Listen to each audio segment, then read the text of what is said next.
ኢትዮጵያ አላት ተብሎ አብይ አህመድ አለው ኢትዮጵያ በአብይ አህመድ አገዛዝ ስር የምትጠራ ኤኒዌይ አብይ አህመድ እተማመንበታለሁ የሚለው አንድ ስትራቴጂካዊ በልዩ ሁኔታ ጥቃት ይፈጽማል የተባለ በውድ የተገዛ ድሮን ቡሬ ላይ ተመቶ ወድቋል። አልተናገሩም። ቡሬ አካባቢ ላይ አንድ የኢትዮጵያ ንብረት የሆነ ስትራቴጂካዊ ድሮን ተመቶ ተከስክሷል። ይሄ ድሮን የተመታና የተከሰከሰው እስካሁን ድረስ በሁለቱም ወገን ዝም ቢሉ የድንበር ተሻግሯል በሚል በኤርትራ የመከላከያ ኃይሎች የተጠለፈ ድሮን እንደሆነ ነው የሚነገረው። በዚህ ሰሞን ወደ ትግራይ ልከው በትግራይና በአፋር ድንበር አካባቢ ግን በትግራይ ክልል ተብሎ በሚጠራው ውስጥ የህወሓት ታጣቂዎች ባሉበት አካባቢ ምን ተፈጽሞ ነበር የምታስታውሱት? ስምረት የምትባለዋን የስምረት ፓርቲ ያደራጃቸው ነፃ መሬት ብለው ሀራ መሬት ብለው አፋር ላይ የነበሩትና እነ ብርሃኑ ጁላ ያስታጠቋቸው አካላት የነ ጻድቃን የሚመሩት አካል የህወሓት ወታደሮች አሉበት የተባለው ካምፕ ላይ ጥቃት ሰነዘሩ። ያንን ተከትሎ የህወሓት ወታደሮች በአጸፋ ያንን የስምረት ኃይል የገባበት ገብተው በታትነው አጠቁት።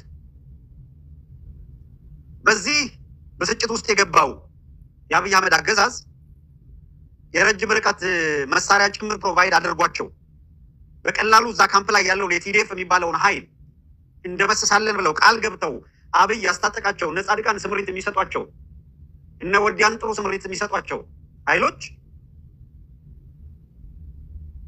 የሞከሩት ጥቃት በአጸፋ ምላሹ እንዳደቀቃቸው ካየ በኋላ አብይ አህመድ ንዴቱን የገለጸው ድሮን በመላክ እዛ ጥቃት የፈጸመው ድሮን ስፔሻል ድሮን ተብሎ የተላከ በኤርትራ አካባቢም በቡሬ አካባቢም ጠጋ ብሎ ወደ ኤርትራ ተሻግሮ የስለላ ቅኝት ነው ወይስ እዛ ድንበር አካባቢ ያለ ኃይል ለማጥቃት ነው ወዘተረፈ ወደዛ ገብቶ ነበረ። የድሮን ጠለፋ አድርገው ተመቶ ወድቋል። የአብይ አህመድ አገዛዝ ዝም ብሏል። ኤርትራም እንዲያረቁ እንዲተደረጋለን ዝም ብለዋል።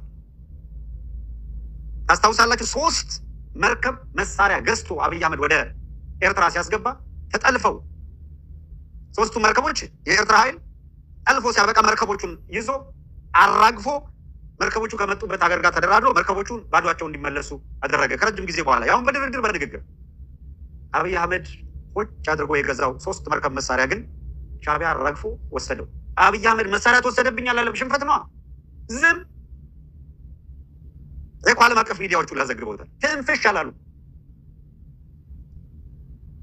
ውስጥ ለውስጥ ነበረ መቆሳሰሉ። በሌላ መግለጫ አምባገነን እንትን ገለመሌ ምናምን ይሄ ካድሬ አሰማርተው ተሳዳቢ አሰማርተው ወይ ይላሉ እንጂ ጻት የሆነ እንዲህ አይነት ነገር ስትፈጠር አሁንም ድሮኗ ከንበል ደፋ ብላለች። ዝም ብለዋል።